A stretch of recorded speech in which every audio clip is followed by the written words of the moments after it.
Chào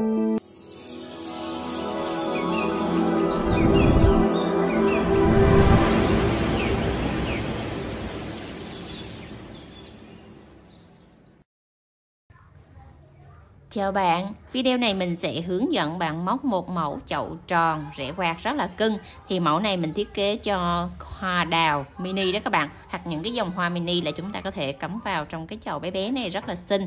Thì mẫu này móc cực kỳ nhanh, và để hoàn thiện được cái chậu như thế này các bạn sẽ chuẩn bị cho mình là 2 màu led nha. Mình sẽ hướng dẫn các bạn đó là len miêu bò màu bé sữa mà 41 và màu nâu mã 56 để chúng ta hoàn thành được cái phần chậu này. Rồi, kim móc mình hướng dẫn cho các bạn là đầu 4/0 tương ứng với kim 2.5mm nha. Chuẩn bị thêm cho mình một chiếc kim khâu len nữa để chúng ta khâu vào phần mặt đất. Và trong cái phần chậu này thì các bạn sẽ chuẩn bị một cái miếng bìa cắt tông để chúng ta lót vào phần đáy chậu. Phần chính giữa chậu này chúng ta sẽ chuẩn bị khoảng 100g sỏi và một ít bông gòn để chúng ta nhồi vào phần thân chậu này. Đó. Thì các bạn sẽ học ở clip này phần chậu trước, rồi clip sau các bạn sẽ học móc phần hoa nha. Rồi, thì những nguyên liệu mình vừa giới thiệu chúng ta mua ở phần mô tả ha, kích vào bài mô tả, mở vào link Shopee hoặc Lazada để chọn mua những cái dụng cụ mình vừa giới thiệu để chúng ta học móc cái mẫu bé bé này nha. Rồi các bạn thấy clip này hay, mẫu này đẹp, cho mình xin một like với nha. Rồi chúng ta vào phần bài học với liễu nào. Đầu tiên các bạn tạo cho mình một vòng tròn ma thuật. Rồi móc lên một mũi móc xích. Móc vào trong vòng tròn ma thuật này 8 mũi đơn. 1 2 3 4 5 6 7 8. Xong 8 mũi đơn, siết chặt cái sợi len ngắn này lại và chúng ta sẽ móc theo kiểu kết hàng. Các bạn sẽ móc vào cái chân mũi đơn đầu tiên này để chúng ta kết hàng lại là xong hàng thứ nhất. Rồi lên hàng thứ hai, móc lên một mũi móc xích. Chân đầu tiên này các bạn sẽ móc 2 mũi đơn vào chung một chân móc và kẹp luôn cái sợi len thừa đi vào trong mũi móc. Đối với form chậu này các bạn cũng móc chặt tay nha. Rồi cứ đi đều cho mình là mỗi chân móc là 2 mũi đơn, thì chúng ta sẽ có tổng ở hàng thứ hai này là 16 mũi đơn cho 16 chân móc. Đó, các bạn cứ móc đều như vậy nha, mỗi chân móc là 2 mũi đơn.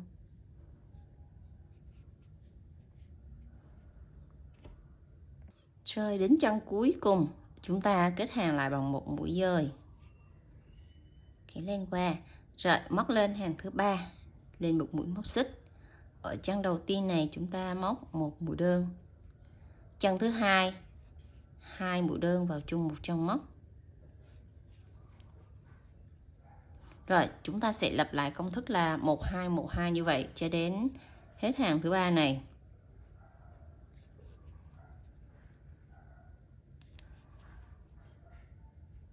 Cứ như vậy cho đều hết các bạn ha. Đến chân cuối cùng là chân tăng các bạn nha. Rồi chúng ta cùng kết hàng lại. Xong hàng thứ ba đến hàng thứ tư, móc lên một mũi móc xích. Chân đầu tiên này chúng ta móc một mũi đơn. Chân thứ hai một mũi đơn. Chân thứ ba 2 mũi đơn vào chung một chân móc. Rồi công thức các bạn sẽ móc là 2x 1v. Cứ như vậy lặp lại cho đến hết hàng. 1x 2x 1v.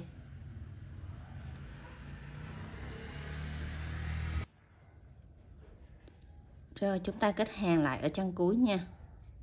Xong hàng thứ tư đến hàng thứ năm, móc lên một mũi móc xích. Chân đầu tiên này chúng ta sẽ móc một mũi đơn. Chân thứ hai một đơn. Chân thứ ba một đơn. Chân thứ tư 2 mũi đơn vào chung một chân móc.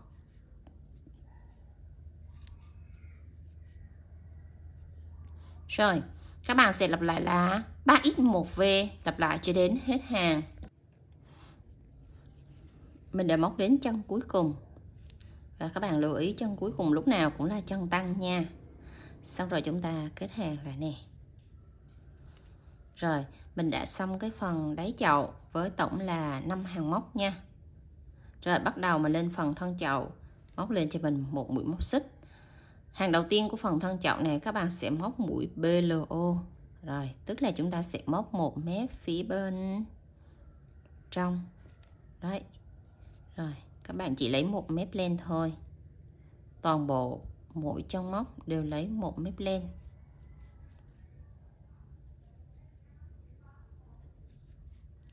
Đây gọi là mũi BLO các bạn nha. Chừa cái mép len bên ngoài này lại. Đó, chỉ lấy một mép len bên trong. Và lên hàng phần thân này các bạn sẽ móc đều cho mình là mỗi chân móc một mũi đơn thôi. Các bạn không có tăng mũi nha. Rồi, cứ móc đều như vậy hết cho mình. Không có tăng mũi và luôn luôn móc hàng BLO hết. Rồi, mình cũng móc theo kiểu kết hàng luôn các bạn nha. Rồi, thế là xong cái phần đường viền của phần thân chậu rồi các bạn nè. Bắt đầu lên hàng thứ hai, móc lên cho mình một mũi móc xích.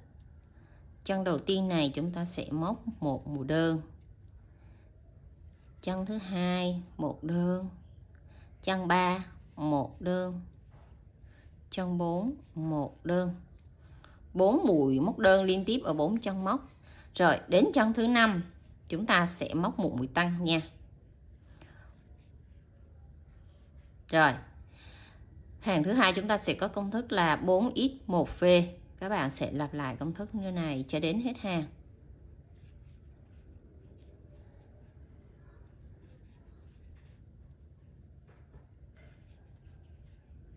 Rồi, 4x. Bắt đầu một chân tăng ở hàng chân thứ 5 này các bạn. Rồi, các bạn móc tiếp theo nha. Rồi, mình đã xong đến chân cuối cùng ạ. Luôn luôn là chân tăng nha. Và các bạn lưu ý cái chỗ kết hàng này nè các bạn. Các bạn kết hàng nè, muốn cho cái hàng nó kết này nó thẳng, nó đẹp thì các bạn sẽ từ cái chân này đến chân này các bạn sẽ móc một mũi dời và siết thật chặt nè. Đó, siết chặt lại thì để cái đường mối nối của mình nó đẹp và nó không có bị gồ ghề nha các bạn. Rồi lên hàng thứ 3 tiếp theo, móc lên một mũi móc xích. Và từ hàng thứ 3 này trở đi thì các bạn sẽ móc đều là mỗi chân móc một mũi đơn, không có tăng mũi nữa. Mình chỉ tăng một hàng duy nhất là hàng thứ 2 thôi. Rồi, còn hàng tiếp theo này các bạn sẽ lên phần thành chậu, cho nên là chúng ta móc đều mỗi chân móc một mũi đơn thôi, không có tăng mũi. Ở phần thân chậu này nếu các bạn mà quen móc mũi ít á, thì các bạn móc mũi ít cho phần thân chậu này nó sẽ đẹp hơn. Rồi, các bạn cứ móc đều như vậy cho đến hết hàng nha. Rồi, vẫn là quy tắc kết hàng, siết chặt lại ở cái chân móc cuối cùng này. Đó các bạn. Rồi, mình đã xong hàng thứ 3 nha. Lên hàng thứ 4, móc lên một mũi móc xích. Móc một mũi đơn vào đây. Và từ hàng thứ 4 này, các bạn sẽ móc đều là mỗi chân móc một mũi đơn hết cho mình. Và cứ như vậy, các bạn sẽ móc liên tục là 8 hàng móc. Tính từ hàng thứ 3 này nha. Tính từ hàng thứ 3 này trở đi, các bạn sẽ móc tổng cho mình là 8 hàng. Đó, hàng 3, 4, 3, 4. Đó. Là tổng cái hàng phần thân của mình là có 10 hàng nha. Thì hàng thứ 2 này là tăng mũi, hàng thứ 3 này trở đi là không tăng mũi, thì các bạn sẽ móc từ hàng thứ 3 này đi thêm 8 hàng móc nữa cho mình. Tính từ hàng 3 này tổng thêm 8 hàng nữa thì các bạn sẽ móc đều là mỗi chân móc là một mũi đơn hết như vậy cho mình. Và quy tắc kết hàng là các bạn phải siết chặt chỗ mối nối này để cho cái phần kết hàng này nó thẳng lên, nó không có bị xéo. Rồi các bạn cứ móc tiếp theo cho mình như vậy ha. Móc tương tự như hàng thứ 3, cho thêm 7 hàng móc nữa. Rồi mình đã móc xong hàng thứ 8 thì tổng cái phần thân chậu này chúng ta sẽ có là 2, 4, 6, 8, 10. Tổng là 10 hàng rồi nha. Rồi bắt đầu chúng ta sẽ lên một hàng giảm mũi. Móc lên cho mình một mũi móc xích. Hàng thứ 11 này các bạn sẽ móc mũi giảm. Thì chân đầu tiên chúng ta móc một đơn. Chân thứ hai một đơn. Chân 3 một đơn. Chân 4 một đơn. Rồi đến chân thứ 5 và chân thứ 6 chúng ta sẽ móc một mũi giảm, và mũi giảm kiểu tàn hình, cho nên các bạn sẽ lấy cho mình một mép len tương ứng với một mép len phía bên này. Hai chân móc, mỗi chân chúng ta lấy một mép len thôi, và chúng ta sẽ móc một mũi giảm tàn hình ở đây. Đó. Rồi các bạn sẽ lại công thức là 4x1a như vậy cho đến hết hàng. 1 2 3 4 4x. Rồi hai chân kế tiếp này chúng ta sẽ móc mũi giảm tàn hình nha. Đó. Rồi giảm chân móc lại. Rồi các bạn cứ lặp lại tương tự như vậy cho đến hết hàng. Rồi chúng ta móc ở chân cuối cùng này là chân giảm các bạn nha. Rồi quy tắc kết hàng cũng như tương tự các hàng ở dưới, siết chặt lại. Rồi mình đã có cái độ bo của phần chậu rồi nè các bạn. Bắt đầu lên hàng tiếp theo, móc lên một mũi móc xích. Ở hàng này các bạn sẽ móc đều cho mình là mỗi chân móc một mũi đơn, không có giảm mũi nữa. Đó, cứ như vậy các bạn sẽ móc đều hết cho mình mỗi chân móc là một mũi đơn nha. Rồi các bạn móc tiếp theo. Rồi Liễu đã móc đến chân cuối cùng rồi, và bắt đầu chúng ta sẽ tổng kết lại cái phần thân chậu ha. Thì chúng ta sẽ có là 2 4 6 8 10 12 hàng móc. Phần thân chậu này chúng ta có tổng là 12 hàng móc nha.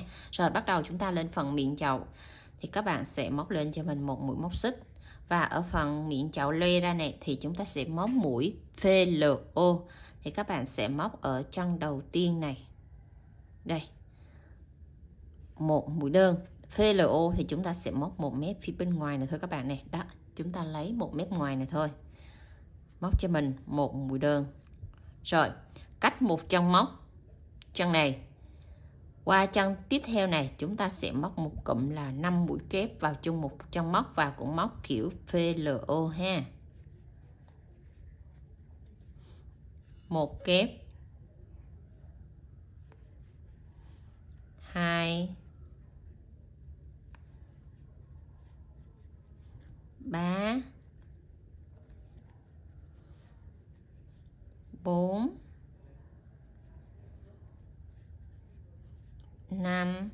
Rồi xong 5 mũi kép vào chung một chân móc thì chúng ta sẽ cách một chân ở đây và móc một mũi đơn vào chân kế tiếp này, và luôn luôn nhớ lưu ý là móc một mép để chừa lại một mép này các bạn nha. Một mép này chúng ta sẽ khâu cái phần đất vào đó các bạn. Rồi một đơn cách một chân móc một cụm 5 mũi kép, rồi cách một chân móc một mũi đơn. Đó là quy tắc của cái phần mà xòe cái phần miệng chậu ra như vậy đó các bạn. Rồi tiếp theo chúng ta thực hiện cụm thứ hai ha. Một đơn ở đây rồi chúng ta sẽ cách một chân ở đây và tiếp tục móc một cụm 5 mũi kép vào chung một chân nữa.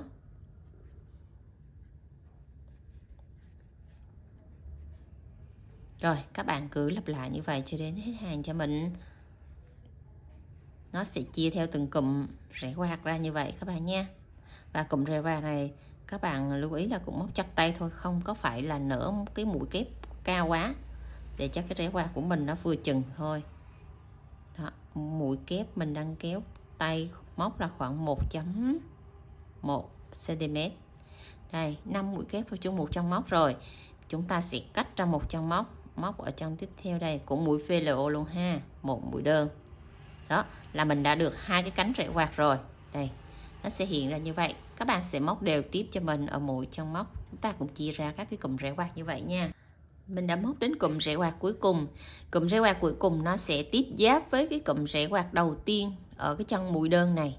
Cho nên các bạn sẽ móc một mũi dời vào ngay chân móc đầu tiên của mũi đơn đầu này các bạn nha. Đó. Rồi, móc mũi dời kéo lên qua. Đó. Rồi thì các bạn sẽ đếm tổng cho mình là ở đây có là 2, 4, 6, 8, 10 mũi để quạt ra như vậy ha. Là cái chậu của mình nó sẽ có cái form dáng ra như này. Rồi các bạn sẽ cắt lên và giấu lên cho mình ở cái phần chậu này luôn. Không có móc một mũi xích tại cái chân này các bạn nha. Nhưng mà các bạn sẽ cắt lên và đẩy cái sợi len này đi xuống phía dưới chậu cho mình. Đây, tại cái chân móc mà các bạn vừa móc một mũi dời đó thì các bạn sẽ kéo cái sợi len đó xuống đây ha. Rồi tại cái mũi PLO này các bạn sẽ kéo cái sợi len này đi xuống, giấu xuống phía chậu của đây của mình để chúng ta nhồi gòn vào thì sẽ giấu luôn cái phần đường viền này, chứ không có còn giữ cái sợi len này nữa ha. Thì cái form chậu của chúng ta nó sẽ như thế này. Rồi bắt đầu chúng ta sẽ móc một đường viền ở dưới phần đáy chậu này. Thì cái lúc nãy mình chừa mũi PLO này thì các bạn sẽ cho kim móc vào đây đó, cái hàng mà nó cộm g rồi đó các bạn. Các bạn sẽ móc cho mình một đường đơn ở đây nữa để tạo cái phần viền chậu ha. Móc lên một mũi móc xích.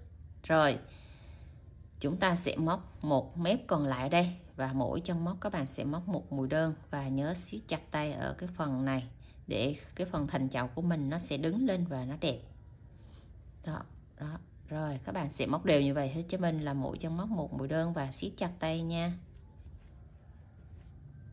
Giấu luôn cái sợi len thừa đi vào trong chân móc này luôn các bạn. Rồi cứ như vậy các bạn móc hết cho mình luôn nha. Rồi đến chân cuối này các bạn kết hàng lại cho mình nha.